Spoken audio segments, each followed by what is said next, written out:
শত্ৰুৰ নিদ্ৰাহৰণ কৰি অধিক শক্তিশালী হ'ব ভাৰতীয় সেনা ৬৭,০০০ কোটি অস্ত্ৰ ক্ৰয় চুক্তিত অনুমোদন প্ৰতিৰক্ষা মন্ত্ৰালয়ৰ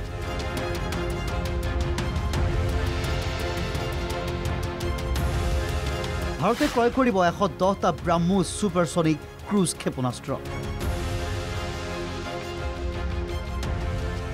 ব্ৰাহ্মোছৰ লগতে সেনাই লাভ কৰিব ৮৭টা অত্যাধুনিক সশস্ত্ৰ ড্ৰোন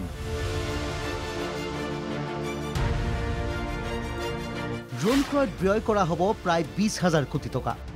১০ বছৰৰ ড্ৰোনৰ ৰক্ষণাবেক্ষণত ব্যয় হ'ব প্ৰায় ১১,০০০ কোটি প্ৰতিৰক্ষা মন্ত্ৰী ৰাজনাথ সিঙৰ নেতৃত্বত মঙলবাৰে অনুষ্ঠিত উচ্চ পৰ্যায়ৰ বৈঠকতেই অস্ত্ৰ ক্ৰয় চুক্তিৰ প্ৰাথমিক অনুমোদন জনোৱা হয় প্ৰতিৰক্ষা মন্ত্ৰালয়ৰ অনুমোদন অনুসৰি ক্ৰয় কৰা হ'ব মধ্যম দূৰত্বৰ দীৰ্ঘ সহনশীল ৮৭টাকৈ সশস্ত্ৰ ড্ৰোন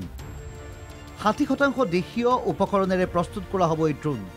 ভাৰতীয় সেনাক অধিক শক্তিশালী কৰি তুলিবলৈ সম্প্ৰতি প্ৰয়োজন হৈছে আকাশৰ পৰা ভূমিলৈ নিক্ষেপ কৰিব পৰা ক্ষেপণাস্ত্ৰ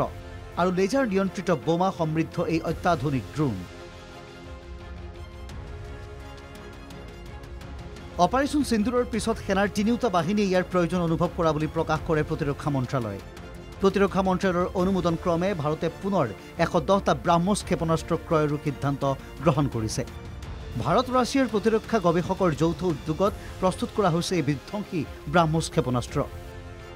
দুই দেশৰ দুই বিখ্যাত নদী ব্ৰহ্মপুত্ৰ আৰু মস্কোভৰ নামেৰে নামাকৰণ কৰা হৈছে ছুপাৰছনিক ক্ৰুজ ক্ষেপণাস্ত্ৰবিধ সামৰিক ট্ৰাক যুঁজাৰু বিমান ছাবমেৰিনৰ পৰা নিক্ষেপ কৰা হয় ব্ৰাহ্মোছ পৰমাণু অস্ত্ৰ বহন কৰিবলৈ সক্ষম এই ছুপাৰছনিক ক্ষেপণাস্ত্ৰ শব্দতকৈ ৩ গুণ অধিক ব্ৰাহ্মোছ ক্ষেপণাস্ত্ৰৰ গতি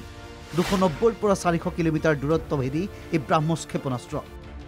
দেশৰ প্ৰতিৰক্ষাৰ দিশলৈ লক্ষ্য ৰাখি পৰৱৰ্তী সময়ত অধিক উন্নত কৰা হ'ব এই ক্ষেপণাস্ত্ৰ সেয়ে ভৱিষ্যতে অধিক বৃদ্ধি পাব ব্ৰাহ্মোছৰ দূৰত্বভেদী ক্ষমতা আৰু গতি সম্প্ৰতি সুখোই 30 MKI যুঁজাৰু বিমানেৰে সংযোজিত ব্ৰাহ্মোছ ক্ষেপণাস্ত্ৰই ১৫০০ কিলোমিটাৰ ব্যাসাৰ্ধৰ ভিতৰত আঘাত হানিব পাৰে নেশ্যনেল ডেস্ক NKTV+।